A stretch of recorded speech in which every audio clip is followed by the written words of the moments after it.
Welcome. How's everybody doing? Hope you are doing well. My name is Andrew Kuhn, Focus Compounding, sitting next to Geoff Gannon. Geoff, how's it going today? It is going very well, Andrew. How is it going with you? Going great. We hope it's going great for everybody else. Hey, if you're listening on YouTube, hit that subscribe button. Thumbs this video up. And if you're listening on the podcast side, I think we've learned that the best thing to do to hack the algorithm, we're trying to hack all these algorithms, is to actually subscribe to the podcast. So make sure you hit that subscribe button. Tell your coworkers, tell your friends, tell your parents, hit that subscribe button on the podcast side of things. It helps spread the word, and we are very thankful for that. Big news right now. People are not going to like this, but we're giving you 30 days notice. We are a business here. Starting July 1st, there will be only available for listen will be the last 20 episodes of Focus Compounding. The rest of it will be behind a premium wall, which we don't know exactly how much it'll be. It'll probably be, we've talked about like $8 to get but it'll have other stuff and things like that. Exactly. But the thing is, if you listen to the show, you will always have the 20 most recent. Yes. However, if you don't listen to those 20 or you don't have them in your possession, yes. Then like you go away for a month, you will just miss them and you won't have them anymore. We're tuning it up to 5 episodes a week as well. Yes. So we're just bringing you guys a ton of content. Yeah. So if you listen regularly, nothing's really going to change. But if you've been in the habit of like going through the back catalog or something, you do things like that, then things may change for you. But the 20 most recent are always going to be available for you for free.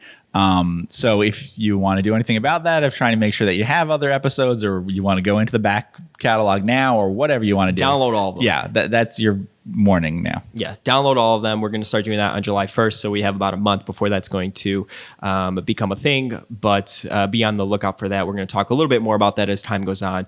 And we're up to over 200 plus podcasts now. We're bringing you 5 a week now. Yeah, 300 is a problem anyway for podcasts. Yes. Yeah. Yes. So, I mean, we're starting to have to pay a lot for bandwidth and stuff. So we're just trying to think of other ways to supplement that and be on the lookout for that. So in today's podcast, we are going to be talking about surviving your slump and how to stay sane when prices are high and value investing isn't working. Okay. And that's very relevant to everything that's been going on right now. It seems like the market at this point that we're recording is down only 6%. Mm-hmm. I think value investing really hasn't rebounded as much. No. It's been much more of these growthier type of companies.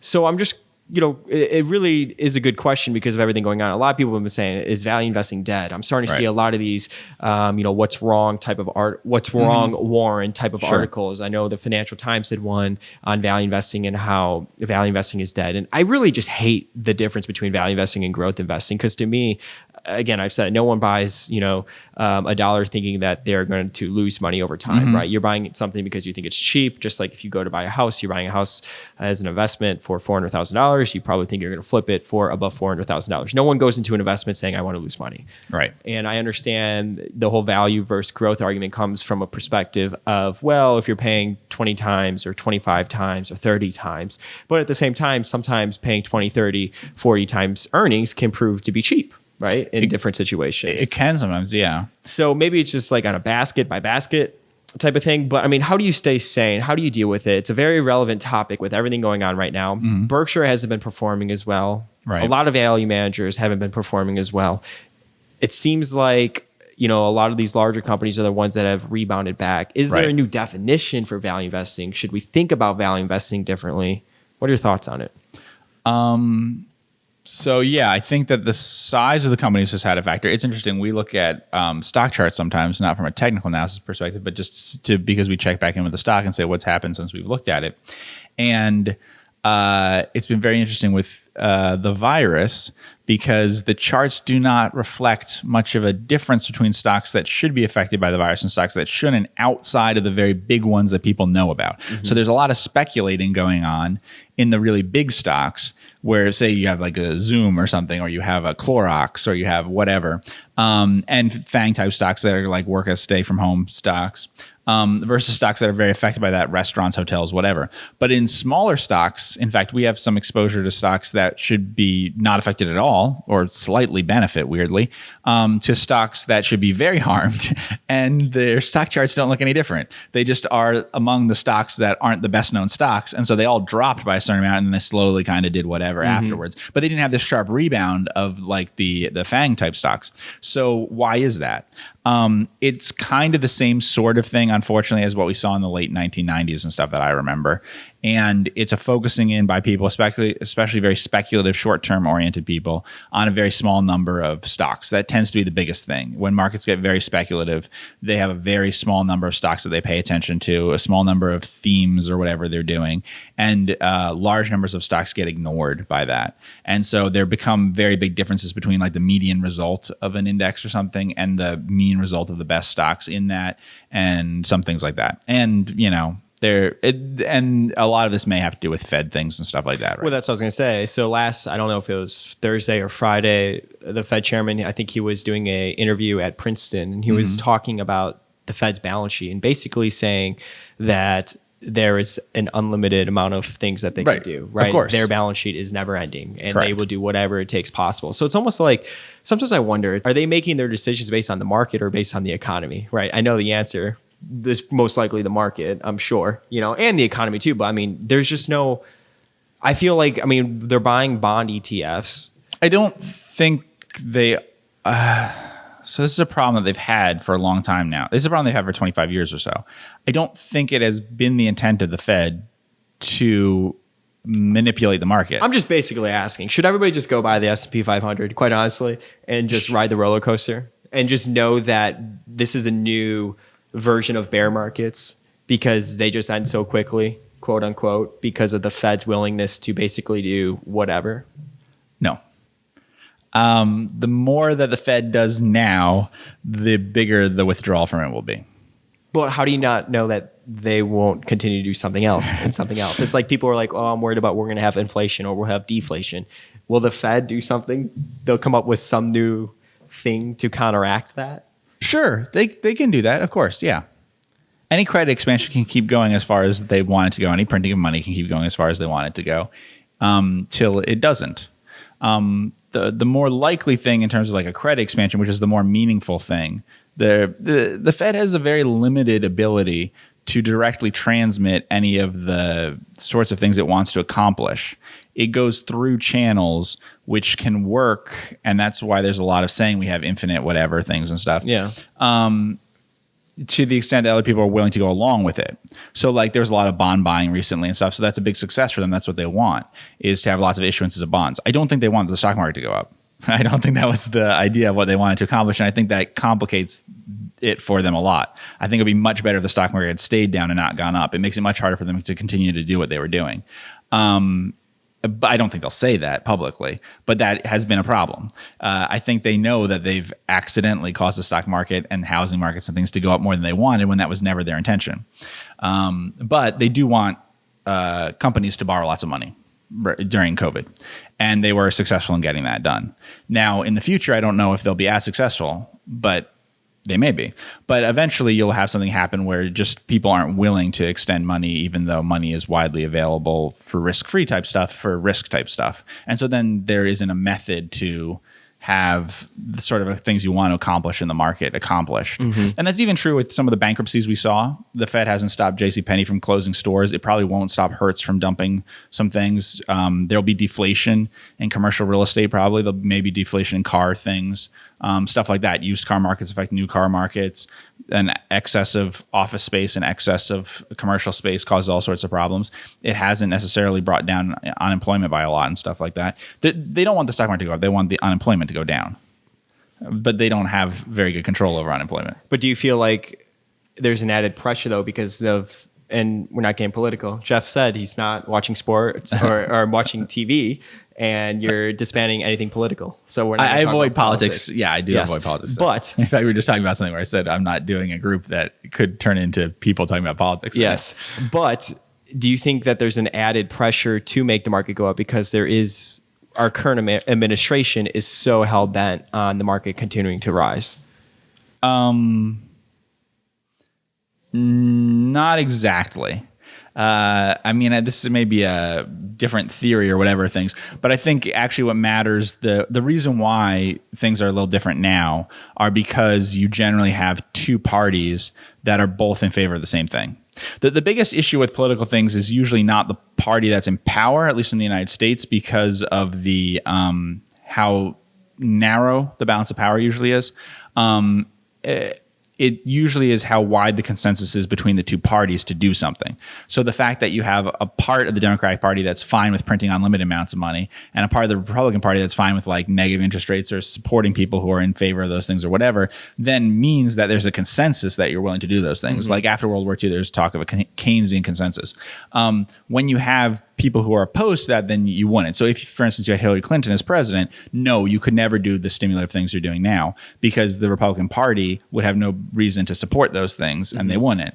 But the Democratic Party has good reasons to support stimulus things because that's basically their policies already. And so even though they are opposed to the president, they basically support things that are similar to what he would want anyway because that's their policies. Sure. So if a Republican adopts Democratic policies or a Democrat adopts traditional Republican policies, those things fly through if they're popular. So what does the individual do then? Like, how do you stay sane during this period? Because value investing has not bounced back. No. There was maybe 1 or 2 days during the COVID crash where you had an opportunity, but there was just so much uncertainty then as well, which I don't even know if you can call it an opportunity unless you were just going to close your eyes and do it.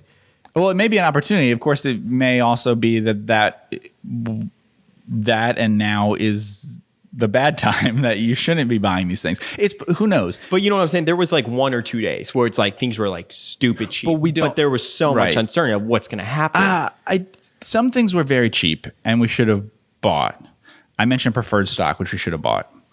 And there's a reason for that. The reason why we should have bought the preferred stock is it was being sold for non-economic reasons. So we could talk about like why assets go up or down and stuff. They go up and down for their intrinsic value reasons. But then on top of that, they go up and down based on the buying power, really the ability and the willingness of a group of buyers to buy something. So it depends on who those buyers are. And we've talked about that with beta. And sometimes that shifts. You were talking in the rundown about how there's more of a individual gambling type aspect to it. That's definitely true. Sure. That has fairly minor shifts compared to other things. But it does affect some specific types of stocks that people day trade and stuff, which is a smaller group of stocks. But it's really the buying power that they have. And so that includes things like margin loans and stuff. So in the Depression, why did things get so bad after 1929? Because people had bought on margin. Well, why were people dumping the preferred stock? They aren't individuals. The preferred stocks that they were dumping are because they're institutions that have corporate taxes that are different and stuff like that. And they were liquidating. We've talked to some banks before and stuff. Some banks only have 1 or 2% of their balance sheet roll off each month in securities. Some have less than that, but some with a lot of securities have that. And so without either getting loans paid back to them, which seems really unlikely in the middle of COVID that people would be prepaying loans faster than you expected, you actually have to go out and sell some securities. So you have to sell treasury bills, or you have to sell municipal bonds, or you have to sell, some banks and insurers definitely hold corporate bonds. And then you have to sell things like preferred stock. And so the reason people were dumping that stock was they weren't people. The same exact thing happened in the financial crisis. There were amazing opportunities in preferred stocks briefly when institutions, not investing institutions really, but institutions in the sense of corporations, particularly financial services type stuff, were selling it. And they were selling it just because they needed liquidity. And there's some risk reasons and stuff for that. We talked about Farmer Mac spreads widening versus treasuries, stuff like that. So some things get sold because they need to liquidate. And there was a few days where that was happening. I actually talked to you about a bank and stuff where there was information that happened where I realized that a bank was in trouble, behaving as if it was in need of cash, really. And the Fed acted and stuff. And so that bank has been fined, but presumably it would not have been fined if they hadn't acted when they did, based on what sort of actions I saw them taking. So those sorts of things mean that things like banks were dumping preferred stock and stuff like that. Mm-hmm. So how do you stay sane though? Well, it doesn't matter, any of these things. I mean, we're back at the same point we were before. You're getting many of the same prices offered to you. Why did you have to participate buying or selling or doing anything so far this year? Well, there's a lot of people that would say there were opportunities. We don't know. I mean, maybe too soon? Yes, it's way too soon. Okay. Yeah. So historically, if you And you were talking about, not to cut you off, but Yeah. whenever we talk about the virus, you always say we'll know in a couple of weeks with all this stuff starting to reopen. Oh, yeah. How the Yeah. curve is going to be. we and stuff won't like see that. things in Texas until June. June is when we'll see it. So basically, starting like now, for the next 30 days, we'll see the results of whatever happened with the first decisions that were made about opening back up. Now, some things have changed, and they're potentially more positive. I have to be careful how I say this. Positive for the stock market. It might mean more people will die, but positive for the stock market, which is that the consensus of compliance that's likely to happen has broken down in the United States, certainly. So it'd be very hard for any U.S.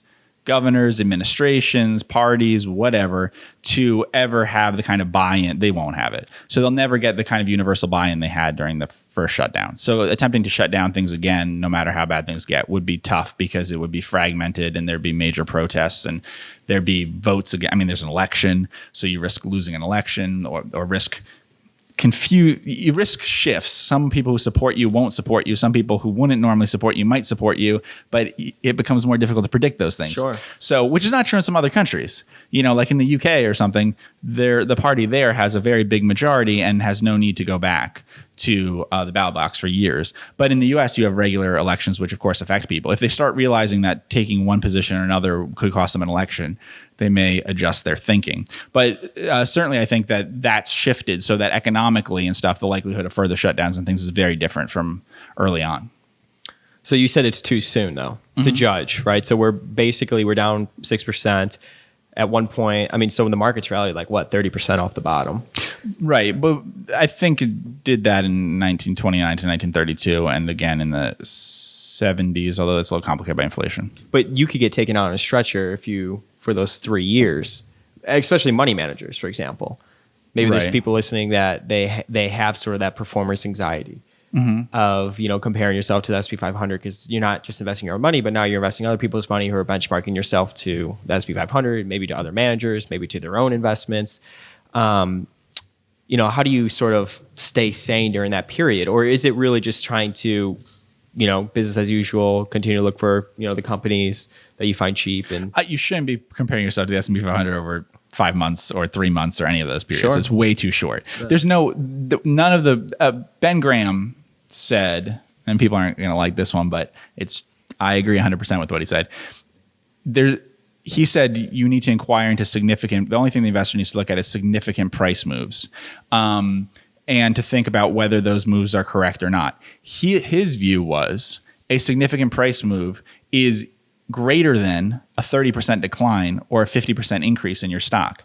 Moves of between 30% down and 50% up, that is a move from 100 to 70 or 100 to 150, are to be expected, are normal noise that might have nothing to do with what's going on. sort of the random walk theory, right? Yeah, and aren't worth worrying about. So his point wasn't even just that big moves of 30% down, 50% up that you shouldn't necessarily agree with them. His point was you shouldn't even worry about them, shouldn't even think that they mean anything unless they're that big. And I would agree with that. I would say the moves in the market that we've seen so far, I don't know if they mean as much as people think they mean. People always try to come up with stories for what they mean. Sure. But for instance, They're shaping the narrative around the market. right, but they can just mean credit conditions are better or were terrible. But I mean, my main reason why I would say that the market moved as badly as it did before and is better now is credit conditions were the worst, were the second worst I've ever seen in my life. And we're pretty close to the worst. What are we now? Are we talking about 2 months ago or so? Yeah. Yeah. So 10 weeks ago or whatever it was when I was talking about that bank and stuff and things like that and that preferred stock.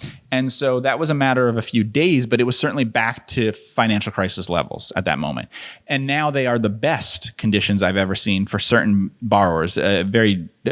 You can raise the most money for the worst credits that I've ever seen right now. So you went from the very worst credit conditions to the best. In general, that would explain at least the market move we've had. In fact, it would explain an even much bigger one because it affects things like money flows into things and stuff. I've said this before, but it doesn't matter how bullish or bearish I am.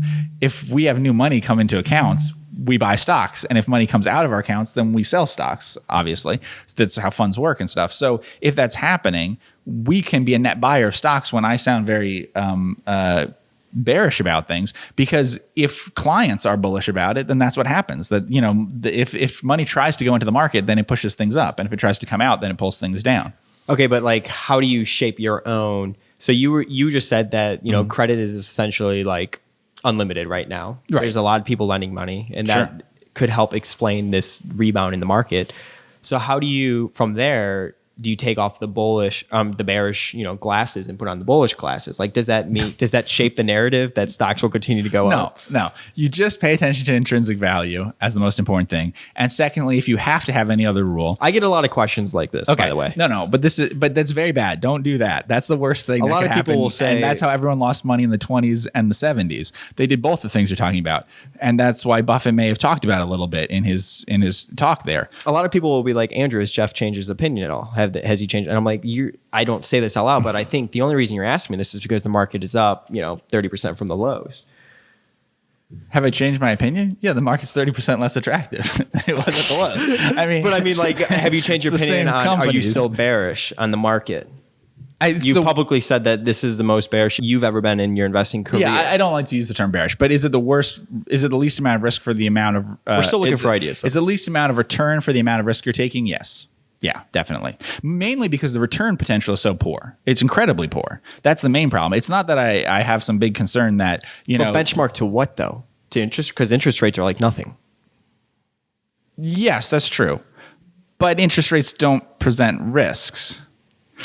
So let me say hypothetically, I won't say what I think the market will return or whatever, but let's say hypothetically, I believe that the market was not going to return more than 5% a year for 3 to 15 years or however long you might commit to holding it.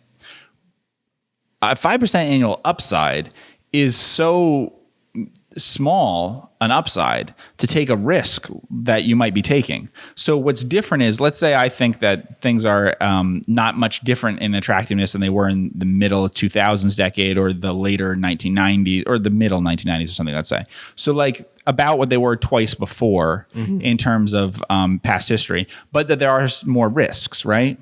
So the problem is that I have nothing wrong with taking, so for instance, financial crisis. My expectations would have been better than 10% returns in early 2009. If you have better than 10% return expectation, then you can easily take big risks. That's fine. That things could turn out worse than you think, because a lot of things can turn out worse than you think, and you still get good returns. Here, I'm thinking if things work out the way people hope they work out, you'll get the kind of returns we've gotten in the market if you started in 2000, you know, the kind of returns we've had over the last 20 years or so, which are very modest and not big premiums over bonds and things, because it was a high price then. Now it's not as quite high a price as it was in 2000, though it is as high a price as it was before the financial crisis, certainly. So it's not that it's so risky, I would say, but it's just not having a good return. It's like saying, if I imagine a corporate bond that you could buy, and someone said, well, there's some risk of default here. Well, if it yields 10% a year and can't be called and stuff, and versus one that yields 5%, I have very different attitudes, because the 10% might be a good bond that way. Like, is Carnival a risky bond that they bought? Maybe, but it yields 11%, right? But so you're thinking about from like a risk reward perspective. Yeah, there might have been a lot more reward potential in something like that. Yeah. Now, of course, people will say with stocks, well, they could go up to anything in the short term, which they can. And was it the right time to buy before? Yes. If you bought then and sold now, there's no doubt it was. The question is whether if you bought then and are holding for a while, what will happen and all that sort of thing. So hypothetically, let's play with your hypothetical. If stocks do 5% over the next 10 to 15 years, right, that should hypothetically mean it's a good time to be a value investor.